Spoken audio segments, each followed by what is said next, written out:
Hello everyone, my name's Henry and welcome to another video. It's been a while since my last one. Not going to go into a lot of why, it's been a summer vacation. So instead I'm just going to jump straight into this video. So today I wanted to do something a bit different that I haven't done on my channel that I hope to do a lot more of. Where I wanted to take a look at a piece of software. So I have been using this program or this application, or whatever you want to call it, for a long time.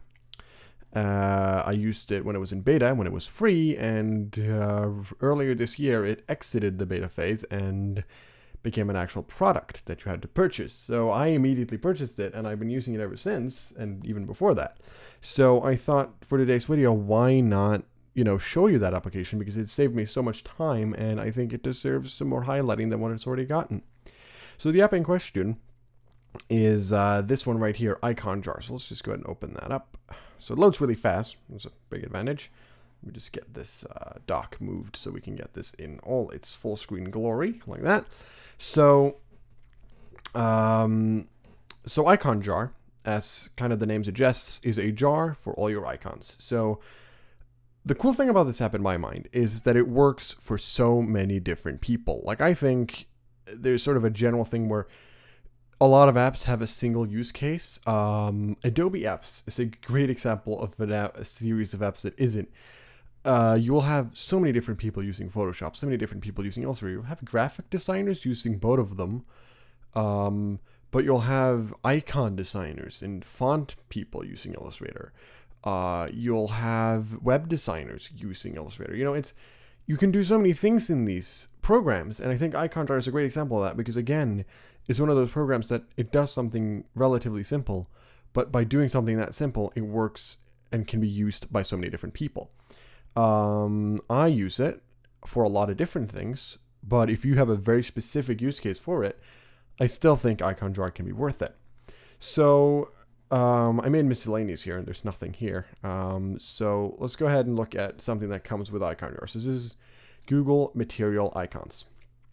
So this is one of the sets that comes with it. To get it, you can just go into Preferences, and you can go to right here, and you could just add to my library, and you'll get these. So this is sort of an example set to just sort of show the functionality of IconJar that you get for free when you purchase IconJar. I believe it's also available in the trial, because it should be said, the Google Material Icons is a free icon font that can be downloaded by anyone from Google. So it's not like this is unique to IconJar in any way. It's just sort of to show you how it works. And a lot of people do use Google Material Icon font anyway. So first of all, you've got categorization. So you've got the main set, and then you've got groups within the set that, like for example, you've got AV, communication, contact, device. So here we've got battery notifications, right? All this sort of stuff to show like all these sort of easy ways to categorize your stuff. So very simple. So if I now choose an icon here, so say I like this spanner. For some reason, that's not what I wanted to do. The thing that I'm supposed to see isn't showing up. Show inspector. Yeah, so apparently the inspector had hidden itself, so you can just go to view and you can find it. So over here, you'll notice we've got a bunch of, so you've got the name of the file. So this is generally, you can edit this. So you can change that to whatever. I like it the way it is right now. If you import new sets, which I'll get to later in the video, then you can also have, it'll automatically grab the file name and use that. If there are no file name that makes sense, it'll just, make something up. Generally just number it from 0 to whatever. It'll also automatically grab tags. So you'll notice here, it's grabbed a tag for each word in this title. So 24 pixels, build, IC. So now if I search for 24 pixels, it'll find anything that has 24 pixels. As well as that, let's choose another icon. You can see that it specifies by dimension, so it's scalable. So if you would import a PNG or any other like non-scalable, like an actual fixed width and height format, PNG is a great example that's often used for icons, then it would say the actual width here. But since this is an SVG, it's scalable. It can have whatever size you want it to have. It also says the date. This was added the 15th of February 2017. And the type of format is SVG, and the size of it. It also down here, it actually invites you to open it. So I have Visual Studio Code on here for some programming stuff. I generally don't open SVGs in that. What I prefer to open it in is right there, Illustrator CZ. It also mentions Font Explorer X Pro. Wouldn't exactly open them there either. Now, this is a native Mac app, so evidently it's just following what Mac has said. It also states what license. You'll notice here that Apache 2.0 license is the license for the for IconJar. Great stuff. And you can press more info, and it'll open the web page that explains more about Apache 2. And you can press the export icon button to export it. So you have some presets here. So example, I want this to be, go away. So example, I want this to be a tab bar icon for iOS. I do that, it automatically adds a 2x and 3x version effectively. And then it also says the amount of the sizings and everything. You can add your own prefixes, and here's the prefixes, of course, what comes before, and then suffixes what comes after. So it automatically adds the @2x and @3x. You can choose the format if you want SVG or PNG, and right here you can choose the fill color. So since these icons most of these are monochrome, in other words, they're black and effectively white in transparent areas, then you can choose the fill color for the black. So if you know that the icon is going to be blue, you can do that. And you can just keep pressing this button to add more and more options as you go. So there's several things here. You got Android action bar dialog. Android is so annoying to work with because it's got so many suffixes. So this really efficiencies your workflow. Windows Phone, that has a single one apparently. All that sort of stuff can be done just by exporting a single icon. You can also just do Command A, so effectively selecting everything.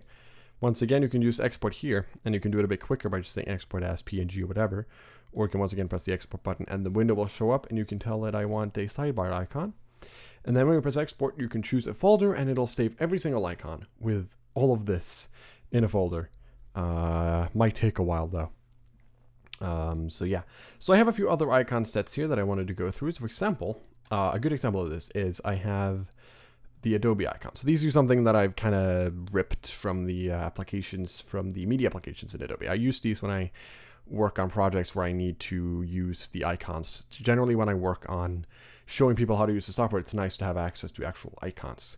So for example, Adobe Audition, one of my favorite applications, you'll notice, what is this? There's a bunch of, I can't even see the icons, most of them, except when they're colored. So to fix that, you simply just press Command 1. And you can also go up to View and do Enable Dark Grid, or in this case it says Disable. And you get a dark background instead of a white background. Now, if I now go back to Google Material Icons, I can barely see these, and that's obviously because of the dark grid being on. So if I now go Command 1, I can see it again. But in the Adobe Audition set, I'll want that. So having that easy, neat shortcut is something you want to remember really quickly. So as you can see here, I've got all the Premiere Pro, or not Premiere Pro, but Audition icons. And again, here's a better example of how it just grabs the direct name. So this is the name of an Audition icon right here. So you've got custom order, D@2x, and MD. So these are just taken straight out of the names. They're also worth mentioning that if it's just one letter, it'll ignore it, and it'll count a underscore to be, a separator like space would be. So it's actually pretty intelligent on its tag grabbing. And once again, it's just the size and everything. These don't have a license. So for example, here we've got Font Awesome here. Let's do Command 1 on that. So now here's an example of one where I've added the icon myself. So if we go here and we go to Manage Licenses, it'll open up Preferences and go straight to the Licenses tab. And on here, you'll have a list of licenses. So all these licenses down to here were added. It comes with IconJar. This one I added myself. So this is the SIL Open Font License 1.1. There's quite a few icon fonts that use that license, Font Awesome being one of them. So for example, if I want to set Font Awesome, now I've already done this, but I'm going to do it again. So for example, I set it to MIT now, which would be inaccurate. Select it again, and then I can choose SILOFL. And if I now press that more info button, it'll open up. So you can easily, yeah, there you go. You'll see it opens up. I'm not going to actually do that though. So the cool thing here is you can add as many licenses as you want. Awesome stuff. I've got a few other things. I've got Ionicons here. I've got weather icons. This is a great icon font if you're doing anything like an application or a web app or whatever that requires you to have accurate weather icons, then this is a great icon font. Here we have an example of one where there's no labeling for the actual icons. They don't have any names. So it's just given them generic F and then 3 digits. So F00, F001, F002, all the way until F0EB. I don't know why that happens. You get the point. It just randomly names them if it doesn't find an actual official name, and then it also adds that to the tags. I've got Octacons, the GitHub icon font essentially. So, you've got, this one has proper names, once again. So you can see arrow down small, desktop, device, desktop, GitHub. I've also got Brandico. Here again, it doesn't have proper namings, but you can easily see what this is. This is the particularly big font. So, you just get your general icons that you can use. A lot of these can be found at Font Awesome too, but I generally just like, for example, DeviantArt. Okay, apparently I unintentionally pressed open in Finder. That's the thing you can do. Select an icon, you can choose show in Finder. So this is another thing. You don't need to worry really about where your icons are, because you can easily export. You can also drag and drop them off. So now I just copied that to the desktop. That's not what I wanted to do. So you can easily drag and drop into your applications. You can drag and drop straight into Illustrator, Photoshop, InDesign, whatever you're working in. Heck, even Muse. If you're designing websites in Muse, you can do that. Not sure about Dreamweaver, haven't used that much. But you get the point. You can easily drag and drop. It's also really heavily integrated with Finder. So, as I said, all this is stored in Finder, but it's stored inside, and I'll show this fairly easily by going here, and then to Library. It's stored right here. In my case, at least, it's stored in my personal user folder, IconJar, and then iconjar.jlibrary, or IJLibrary, yeah, as an IconJar library, which is effectively just like a Mac app. It's a folder that contains all your icons, but it's masked like a file in macOS. So it looks really good, and you never actually need to enter that. You just need to know that it exists, and that IconJar will display your icons really nicely. A few other things I want to show off. I'm going to go back to Google Material Icons for that. You can change the sizing. For example, the default, which I generally keep it at because it's a pretty nice default, is 64. But if you want to see your icons even bigger, you can go to 128 or 256 pixels. And you notice you have this nice little slider that goes between. So if you want to have anything in the middle, like you have a very specific, size requirement for your icons, you could easily just slide until you get to that number. I'm going to keep it back to 64 because it looks good that way. If you have a smaller monitor, you may want to go smaller, like 36 pixels or something like that. And then right next to that, you have this nice little color wheel. So you can easily, so what this does is it allows you to change, I've talked about this earlier, change the color, and you can also change the transparency. So if you're planning to have some level of transparency on your icons, you can easily set that up. I reckon this might look better in the dark view. So, you can easily set transparency on your icons. If you just want to reset them back to the normal, just press the clear button and it removes it. Another thing, since I mentioned this is really native into Mac, so if I press space, which is the quick look button for most Macs, you notice here we get up this window where we get to see the icon in question really clearly. We can once again change the resolution all the way up to 512 by 512, which is generally the standard unless you're dealing with 2x sizing, which would be like 1024, and that's generally only for app icons. So from here you have a few preset icon or colors. So you can choose, this is for the background. For example, this one is generally a kind of go-to. If your icon is completely white, you go for black, and you can also have it be transparent. You can also manually change the background. So for example, I can set it to this, and then I can set, I can set it to that, and then I can set the icon fill to this, and boom, I've got myself my own thing. And the cool thing is now I can export the icon, and you notice it remembers the icon fill. So it knows that I set that icon fill right there, and it's going to remember that when I export. So if you're just exporting the one icon, it'll recognize that. That's pretty neat. And once again, you can choose to open it in Illustrator or whatever program you have on this list in case you're using something like Inkscape. So yeah, that's that. And since it is like Quick Look, you can easily switch between icons by just doing this. Now you're blocked from pressing Command A, so don't try doing that. So you can't select all your icons and display them all at the same time. That's kind of pointless anyway. Escape to get out of that if you should be curious.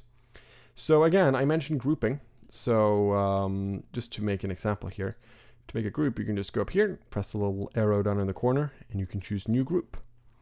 And you could call this test group, because test group sounds good, right? And then you could just go in here, and from here, you could make a new set. And so I'd say that that would be under test group. Forget it. I'd say that that's just under a new set, and then I would move that under there afterwards. So at this point, I could make a test set. And then here you can see what you can import. So you can import SVGs, icons, or ICNS files for Mac, GIF, PDF, TTF, PNG, and WebP. WebP is a fairly new format. Some companies do use that for icons already. It's kind of recommended. It's pretty cool. You can also use OTF or TTF. TTF is obviously the kind of standard and the most commonly used, but it also does support ODF, which are pretty similar to TTF. It's just open rather than closed. You can also have these options here, like import icons within subfolders, maintain original names, expand spreadsheets, expand ICNS files, and automatically create groups and sets for subfolders. For example, when it comes to this, expand ICNS files, that is, if you have an ICNS file, generally there's more than one icon inside an ICNS file. So if you're using an ICNS file to have a lot of different variations on one logo instead of just having different sizes, this one might be what you want to use, because then you'll get every single icon separately displayed. If you just import an ICNS file that has several resolutions, then obviously it'll just have them as one icon. But if you have several different variations between the icons in a single ICNS file, that might be your option for you. Same for the spreadsheets, original names. This means it just doesn't change anything about the names, in the case that the names don't make much sense. And you can also import icons within subfolders. So if you have a subfolder inside of this folder, you're effectively telling it that it's also going to import the icons inside the subfolders. By default, it doesn't do that.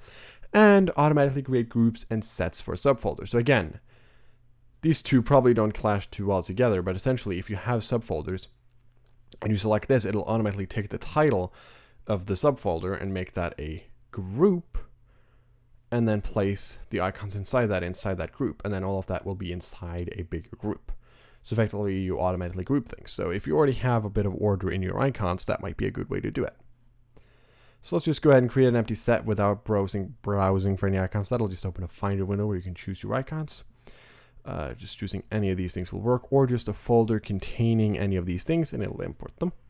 So I'm just going to choose create empty set, and it'll just say no icons to display. So now I can pull this test set under the test group, and boom, it's in there. And now I can just close that, and it takes a lot less space in my sidebar. Awesome stuff, right? So again, under view, there's a few things you can change here. There's some shortcuts. So I mentioned earlier the inspector. You can hide that. You can also hide the sets, so you just get a huge list of icons. There are, of course, shortcuts for this. There's Command I and Shift Command I. So for example, Command I and Command Shift I, and I get them both back. You can also increase and decrease grid size by using Command plus and minus, like this. So that's a quicker way of managing it. So, learning these shortcuts is key to, being efficient and using this program. You can also use hide grid labels. So Shift Command L, which will hide the labels underneath. Kind of useful. If you just want to see the icons explain themselves. You may not want to have those labels underneath. You can just disable them. I like having them there. You may not. You can also hide the grid cells using Shift Command B. So let's do that. I believe that just changes. Yeah, it just removes the actual sort of blocks that surround the icons. It's barely noticeable. Your display may have it more noticeable. If you change to the dark grid, it's probably a lot more noticeable. Not really. All in all, I probably won't be leaving it. I'll probably leave them on. And there's also enter full screen. That's kind of default. And you can also ungroup search results, which I do believe I mentioned it, but you can search up here for any icon. So hello doesn't have anything, does globe. Yeah, there's a globe and phantasm and octagons. They look pretty similar. So, you can search for all your icons. So when you have a lot of icons, that search function is really neat, and it's incredibly quick. It searches immediately, just like Mac searching generally is. You can also import an IconJar. So if you're moving computers or you're getting a new computer in addition to your old one or whatever reason, you can just press here and you can load up an IconJar. So that's really great if you're moving computers or whatever and you need to move it over. Let's quickly go over that. So you can also do a backup. So it'll have a setting for that. So once a week on quit or backup now. So you can force it to back up immediately. That'll effectively just make a backup on your desktop in the case that something goes wrong, which is your library. So your icons are safe. That's the important part. You have some options here for dragging and including PDF data and similar. That's a compatibility thing for older versions of Adobe. You've got some other things here like launch IconJar and login, essential for me at least. You've got things like licenses, we've gone over this. Integration, which for now is just a Sketch plugin. If you're using Sketch, you might as well install this. I'm not using Sketch, I prefer Experience Design. But if you do use Sketch, you might want to install that. And you can use updates. You'll notice I'm running the latest version. You can make it automatically install and update, which is nice. And this, share anonymous usage data. All in all, a pretty simple application, but it saves you a lot of time and it's definitely worth it. If you're interested, check out the link in the description to download a trial. I can't remember how long that goes for, or you can purchase the full version for a fairly good price. Just a bit of a disclaimer, I have not been sponsored by IconJar. I just think it's a good application and I wanted to share it with you, and I highly recommend you check it out. All that said, thank you for watching, and I hope you subscribe and all that stuff. Not going to drag on for too long today. See you guys in the next video I make, and trust me, there will be more videos like this and other types of videos to suit everyone's tastes in the future.